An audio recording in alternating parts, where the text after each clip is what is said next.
Chancellor, we're here at a holiday park because you want to talk about giving people breathing space, but help with bills over the summer for their holidays. Earlier this week it was about energy prices. But do you ever worry that however much assistance you're giving people, prices are rising a lot, like with the energy cap? Do you think people actually ever really notice the help that you're spending hundreds of millions of pounds giving them? I'm here, I'm in Wales, at this wonderful holiday park. So I want people to know that the Great British Summer Savings ends on Monday. There's discount for kids' meals, leisure activities, visitor attractions, and I want people to make the most of it over this bank holiday weekend. And we can't take away the cost of living pressures completely. We recognise them. We can give people just a bit of breathing space with the cost of living and on the cost of business. And so this Great British Summer Savings is meant for haven guests like these. They've saved over £4 million in the last couple of months. Odeon Cinemas have seen more than 1 million of their customers benefit from the discount tickets. And so it's a way of saying that we're a government that recognises the pressures that people are under.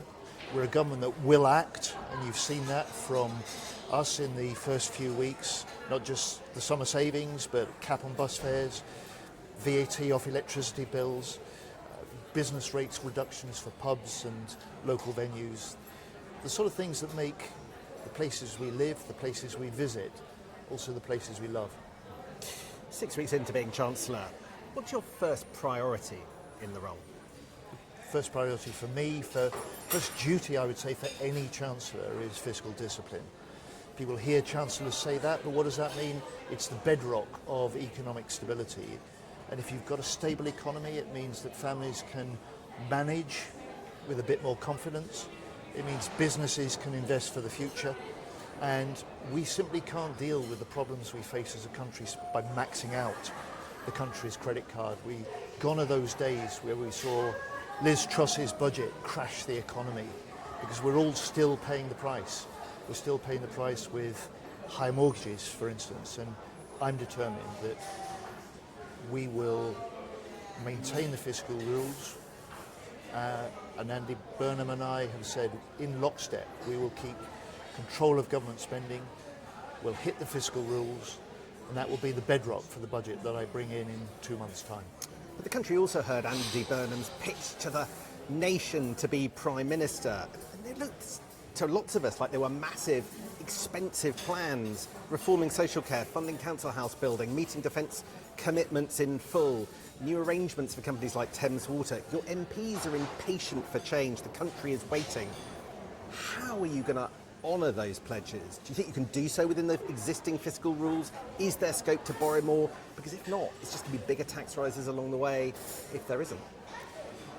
We're both determined we will stick within the fiscal rules, but we're both behind this longer term vision of giving the country a future direction, more hope.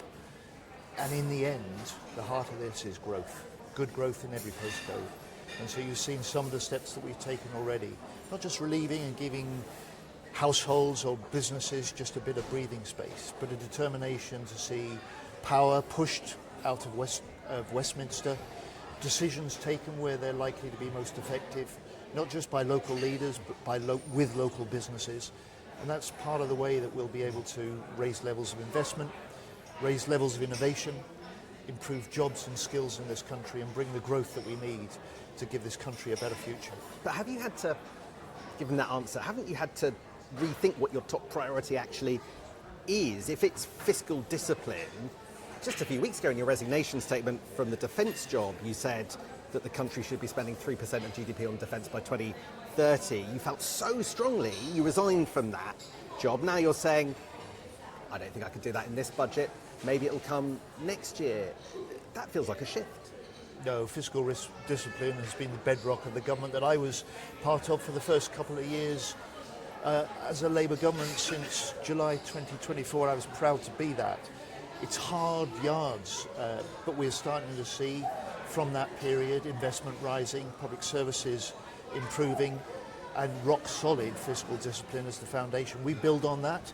But it is not easy. It is not easy in a world in which you see global conflict, increasing dangers, Middle Eastern tensions.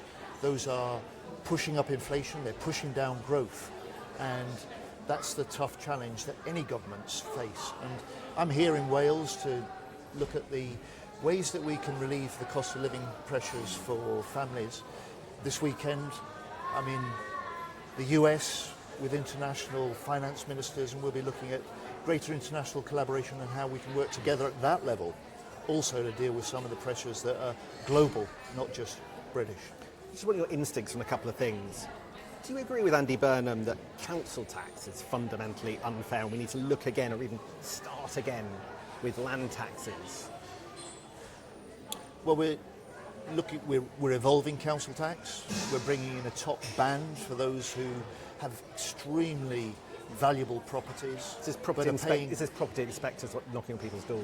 Well, some people call it a mansion tax, but this is a top rate that's not there at the moment, and it'll help make the system just a bit fairer, because at the moment you've got some people paying the same council tax in different parts of the countries for hugely different properties. So this is, these sort of decisions, if they're relevant to the budget, I'll set them out in a couple of months' time.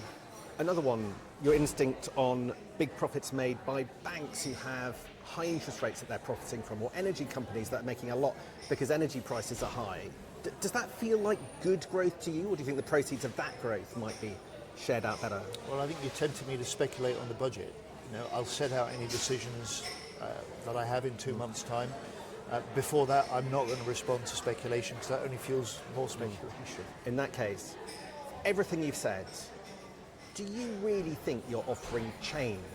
Because there's a lot of fiscal discipline in what you're talking about. Do you think that you're offering change, or is it going to be initially, for the rest of this year and maybe the first part of next year, the continuity that your party rejected? This Labour government has been a government of change for the last 2 years. We now step that up with Andy Burnham as leader.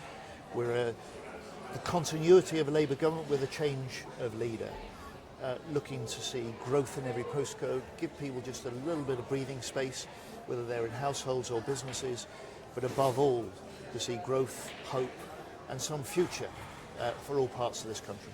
John Healey, thank you. Thank you.